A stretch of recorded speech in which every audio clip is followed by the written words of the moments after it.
In this video, I'm going to be finding about a project that is chain agnostic, i.e., it's not tied to one ecosystem. However, this one is going to straddle and provide all sorts of services between Cosmos and the Ethereum network.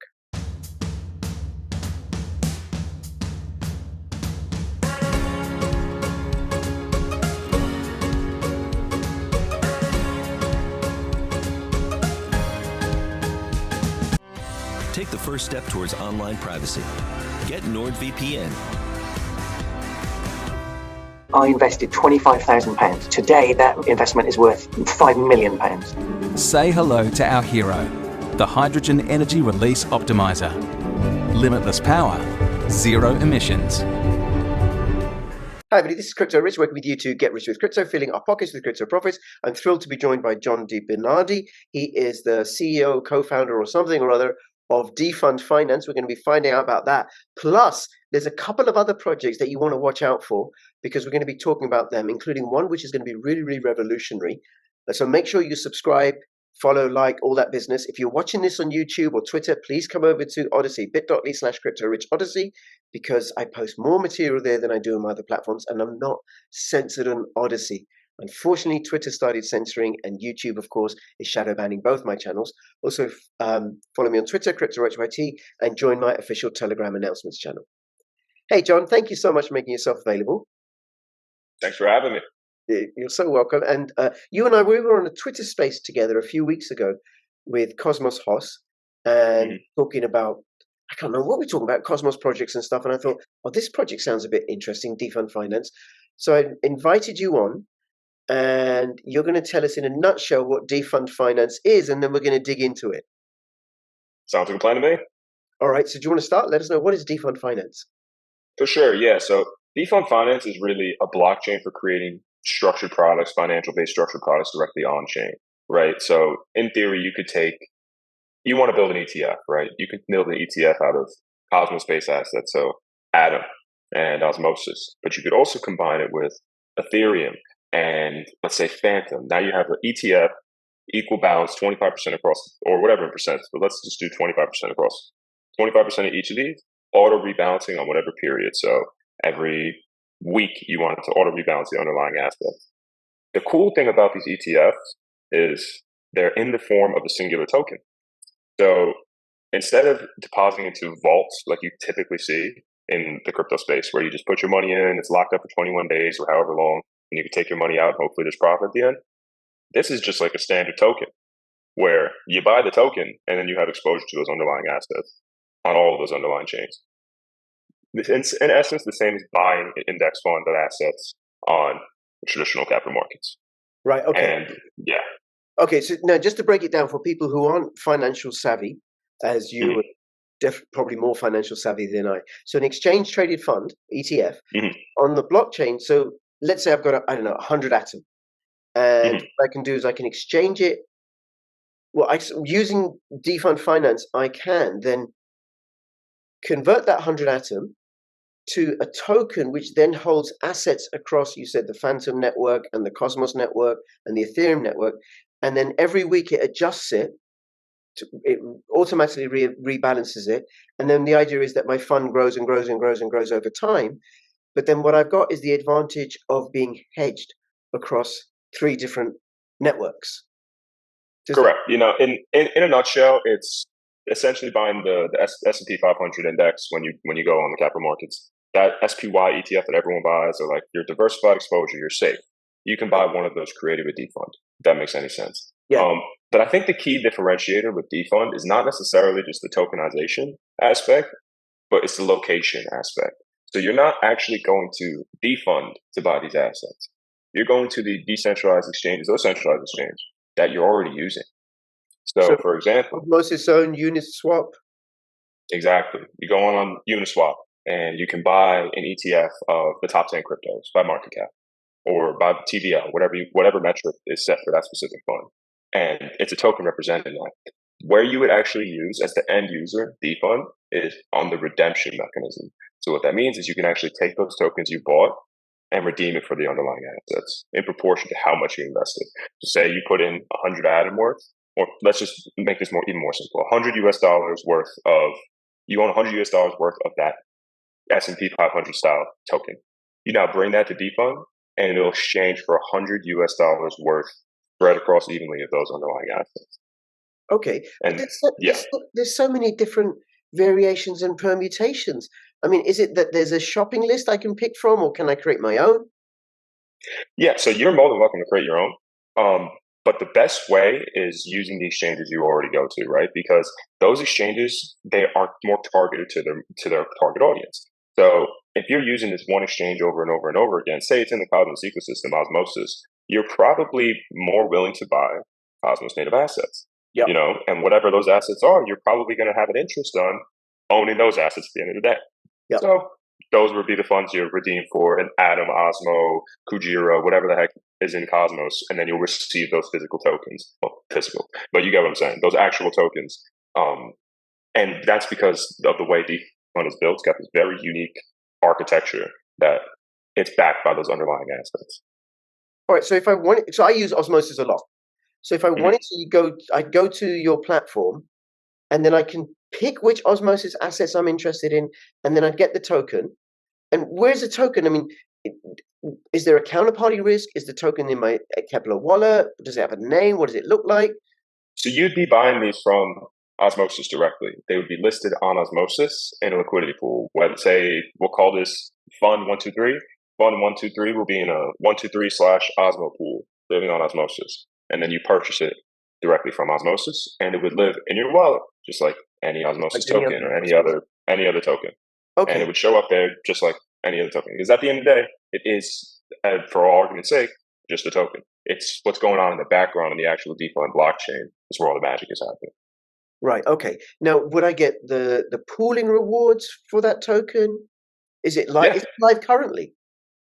We're actually in our testnet right now. We've been pushing testnet for quite some time because there's a lot going on in the background. We could have taken an easier route by just printing smart contracts on each blockchain, which pretty much means just making implementing the logic directly on all these different blockchains. But we think it's a lot more of an efficient manner to run it through the Defund blockchain. And we just want to really button it up because we're doing a lot of unique things there. And especially with, block speed and all these different things that really mean nothing to the end user, but provide a better user experience. Like the fastest possible time to assets. So like you're going to get the best possible pricing on rebalances. So every time it rebalances and you want to top up on whatever asset or you want to switch percentages, it'll get you the best pricing from Ethereum and Cosmos and whatever other blockchains we're connected to. So just a lot of very strong technical stuff that we need to button up before we roll it out fully. Okay, and that's going on the testnet. And I suppose if people want to get involved in the testnet, we'll have the links in the description below, and they can reach out via Telegram or Discord or however. Absolutely. All right. So then you said a couple of times now there's a lot going on in the background. So what's going on in the background, John? Well, we've been optimizing the block speed. So we started off. So the way Cosmos blockchains work, when you're using the Cosmos SDK, the set of tools to build a Cosmos blockchain, starts off with 6-second blocks. And it's simply you can adjust that in the configuration file and make it faster. But as you make things faster, things start to break. Maybe a validator won't be able to compute every block at the same time, double signing, or maybe information gets broken up. And so you really have to really button it down. We've gotten it down to as low as 340 milliseconds a block, but it gets a little inconsistent, right? So it'll be 340, but then the next one will be 720, next one will be 640, next one will be 530. So it's all about figuring out how can we optimize that to a more stable but usable speed so that you can still get the pricing as fast as possible, but without the inconsistencies, right? And then there's also things like, interchain querying, which is pretty much pulling a price data directly from a blockchain versus what everyone typically uses is called an oracle system, which is just a third party, essentially person that's submitting data, and then you pull from that oracle. Oracles are what lead to a lot of bridge hack because of price discrepancies. One price is on the oracle versus the price on the blockchain, and somebody finds a way to just pump in a bunch of transactions and nuke the price.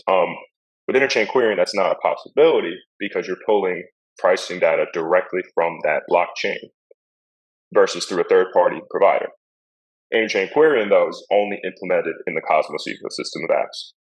Right. So we're working on not just, we were the ones that Mystic Labs, the people that are working on Defund and a couple other things.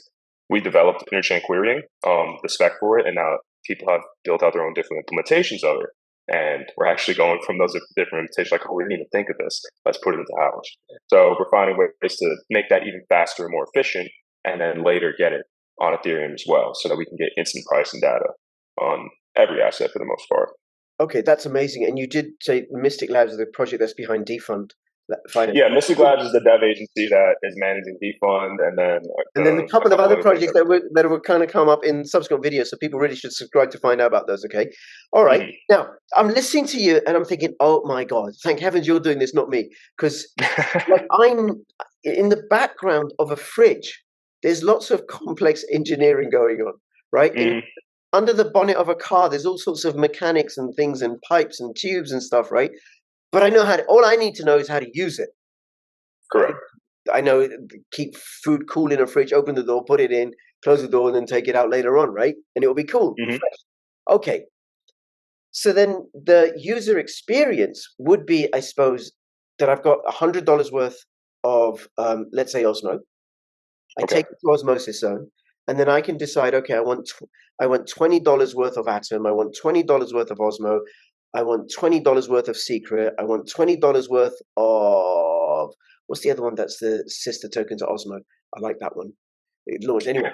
That way it launched, right? And $20 worth Ion, that's it. And $20 worth of Chihuahua, because no fund in that coin with a dog on its face, right? Now they have different speeds. Like Secret is much slower to transact because of because of all the secrecy features that it has, the privacy features. But I think Chihuahua and Osmo are really, really fast. So then you're saying what you're working out is how to make it all work when you got different block times and stuff. So without getting into the way, right? That's one of the things you're working out, and also to get accurate pricing data in a way that a third party can't intercede and game the system. Okay, and then will I be able to choose the assets? Because there is the token, is it IBX, which it already IBCX, which already has assets behind it, but I don't have any say in it. It's just the assets that IBCX decide. Yeah, so on Defund, you're able to pop up, I'm not kidding, in under 15 minutes, a lot of times under 5 minutes, you can pop up a fund and have tokens ready to go. All you do is you go, drop down, select the assets you want, you select how often you want it to rebalance, or you can just leave it on the standard settings, and then they pop out a fund. And now it's a matter of, okay, I want to put in $100 and get $100 worth of tokens. How many tokens? So if you put in $100 and you want 100 tokens, boom, they're worth $1 a token. It's extremely simple. And then you send it to your wallet, and now you have this.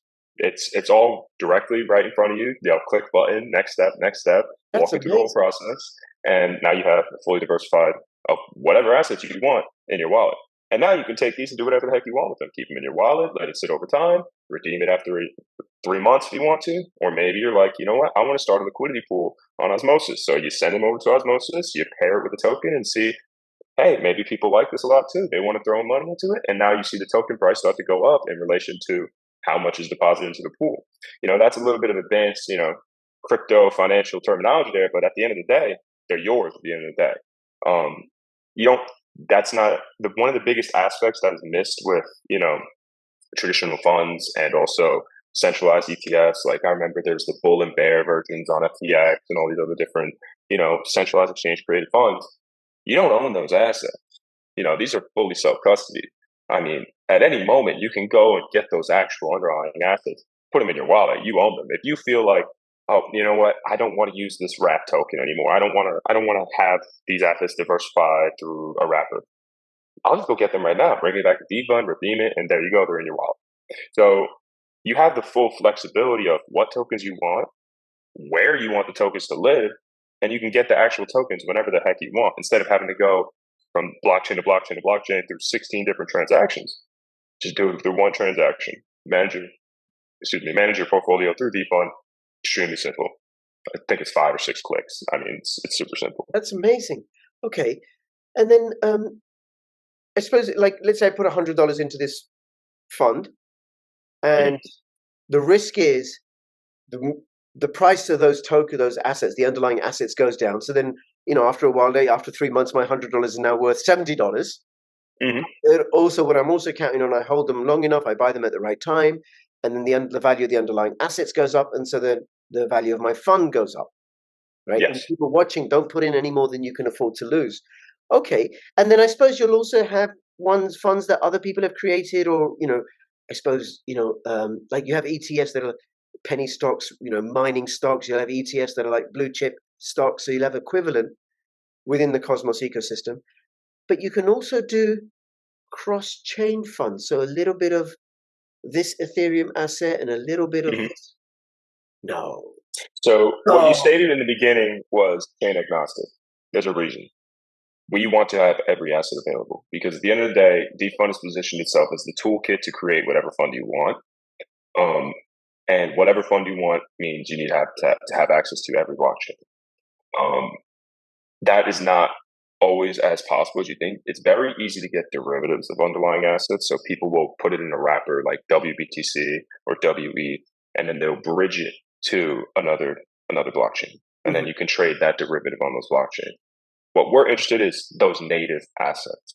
So when you want to put Ethereum into your fund, you're getting actual Ethereum, not a derivative of it. When you want to get Bitcoin, now this is a really tough one. You're going to get actual Bitcoin. We're talking to a lot of people to get this right now. It's really tough, but we have some ways we're gonna try out. But the same concept with Ripple. If you want Ripple, you should be using real Ripple. You shouldn't be using but it's all depending on who you are as a person. Here's the thing: I'm not biased here. I'm just more allowing you. And here's the cool thing: people can choose. They want to buy Ripple. Go ahead. Well, yeah, and so I actually say you do really dislike Ripple. You think it's the worst crypto ever. One thing that you can do with Defund is it's smart contract enabled. So if you're a little more on the savvy side, and then we're going to roll out a template for this, you can actually create an inverse fund. So if you really don't like Ripple, guess what? Let's create a 5 times short of Ripple directly with Defund. It's not that. I think Ripple will do well. And just on Ripple, it's really, really fast. And it's very, very cheap. And I think it'll do very, very well. And I don't like that I've got 20 Ripple in my wallet that I can't get out.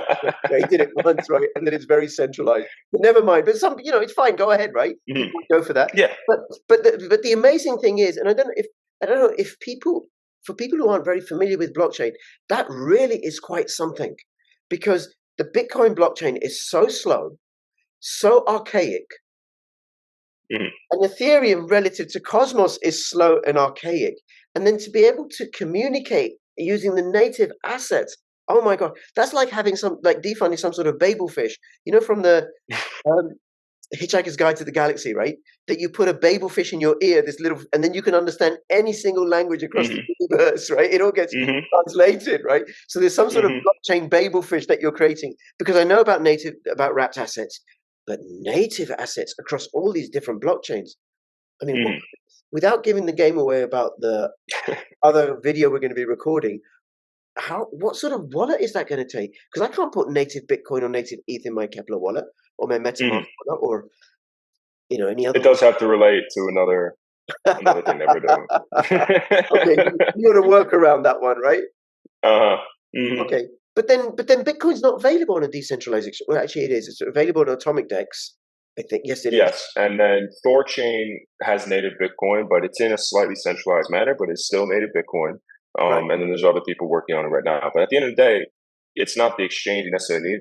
You need a physical Bitcoin wallet. As long as you have a Bitcoin address, you can store native Bitcoin there. It's a matter of, okay, now how can I get that native Bitcoin to your wallet? That's the trouble, because native Bitcoin's always there. It's just, how do we make it, okay, I want to send a message to the Bitcoin blockchain to now deposit into this Bitcoin wallet. That's the trouble, because there's a lot of walls there that you have to break down to figure it out. And have you actually figured it out, or you're in the process of figuring it out? We're in the process of it. We will have it figured out, but we're in the process of it. A lot with ordinals and a couple other things that's come out with Bitcoin that's made it very interesting. Well, I'm reminded of JFK. We will have a man on the moon. We haven't got one yet. But we will have a man on the moon. Right. Okay. All right. So then, chain agnostic. So it will work on Cosmos, on Phantom, Polygon, Ethereum, Evmos, Secret Network as well. Every blockchain that has an IBC channel open. So pretty much every single Cosmos blockchain, and almost any Ethereum-based blockchain. We use something called Finance Axelar's blockchain. general message passing, which allows us to send messages not over a bridge. We're essentially just sending messages and interacting with those blockchains through Defund. Defund's acting like me and you, like a person, and it's sending transactions on those blockchains. Okay. So, now, bridges are centralized and they're points of weakness. Is Defund, as it goes through the Defund application, is that centralized, and is that then a point of weakness? No, not centralized whatsoever. We actually made it so that there's no singular point of weakness, and that's why we don't use bridges. The only bridges are if you want a wrapped asset, which inherently comes from a bridge. I'm not shutting off wrapped assets because people may want wrapped assets, but that's the only time you'd ever use a bridge with Defund. In IBC, the inter-blockchain communication, that could be considered a bridge, but I don't consider it like a standard bridge. It's not centralized in any way, and it's really just transferring IBC hash derivatives of assets between. It's a different implementation that just works. It's amazing. Much better. I feel like my dad when he was before he passed away in his late 70s, and I'm explaining to him that I can order a checkbook from him just by opening up my computer. Like, you don't have to go to the branch to order it. No, and then it's all there. And then trying to explain Bitcoin to him was like, what? You get it, right? So for people to get this, this to me sounds like a serious advance in cryptocurrency technology. Now, can you also incorporate Monero and, more importantly, more privately, Pirate Chain? So we can. It all depends on building out what's called a light client on these chains so that we can transact and send those messages to interact on that chain. Anything can be done for the most part with any blockchain. It's just super easy with Ethereum because a lot of people have built this stuff out already. But when it comes to the other blockchains, and then Bitcoin's its own animal, but pretty much any other blockchain, you just need to learn how to build using their specific code structure and how they transact with the other blockchains. And then you can send essentially just an outpost where you can send and receive messages, and then it works. So it's just more of resources than anything to get those other blockchains in. Okay, well, I don't know what you know about Pirate Chain, but I'm one of the crew at Pirate Chain. I'd be very interested in Pirate Chain. The problem with Pirate Chain is that every single transaction is all ZK snarks. Okay. That could be chat. There's one hardware wallet, a purpose-built hardware wallet for Pirate Chain, and that's because it's ZK snarks. And then Monero has its own issues as well with its privacy technology. Okay, well I should be following this to find out. And when is mainnet? When mainnet? And also, because it's a Cosmos-based asset, chain agnostic, right? When airdrop? When mainnet? There will be an airdrop. There's been snapshots, and there may be more. Mainnet, I can't tell you. Plans this year, but I can't tell you. Okay, so hopefully before the end of the year. That's the goal. Yeah. The goal's for Q4. We're going to find out. Okay. It's making sure we would rather launch a buttoned up product than a rush product. Sure, absolutely. Because the last thing we want is assets getting lost or a hack somewhere or some type of vulnerability that we didn't see because we were like, we just need to jump on the market opportunity. We've been building this thing for over 2 years now. We're making sure that it is ready before it goes live. That's kind of where we are. No, John, that sounds great. And of course, because if you rush it and don't do the proper testing and everything, it'll kill the project.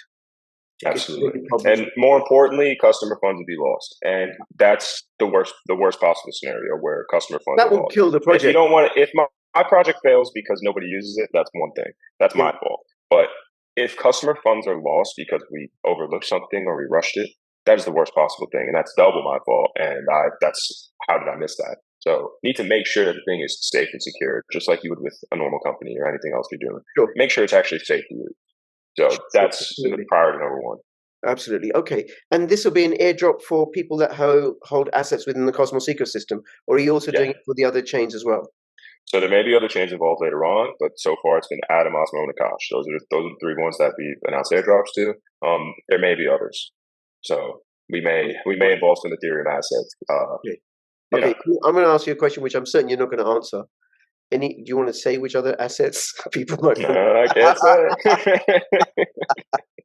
I did. Okay, I didn't think you would answer that one. It's like, okay, do you want to let us know your private keys? No, you're all right. Okay, and if people want to get involved, I'll have the links in the description below, and they can go and participate in the testnet and stuff. Anything else you want to let us know about Defund Finance? With Defund, we're aiming to change the way you interact with crypto. Just more so, just ultimate access and interoperability. If you want to be able to have access to an asset, you should. And that's bottom line what we're enabling with Defund. Access to all assets and whatever combination you want. And self-custody, because you shouldn't have to rely on a third party holding your funds. It should be your funds wherever you go. Yep. Okay, very good. John, listen, thank you so much. I look forward to having you back.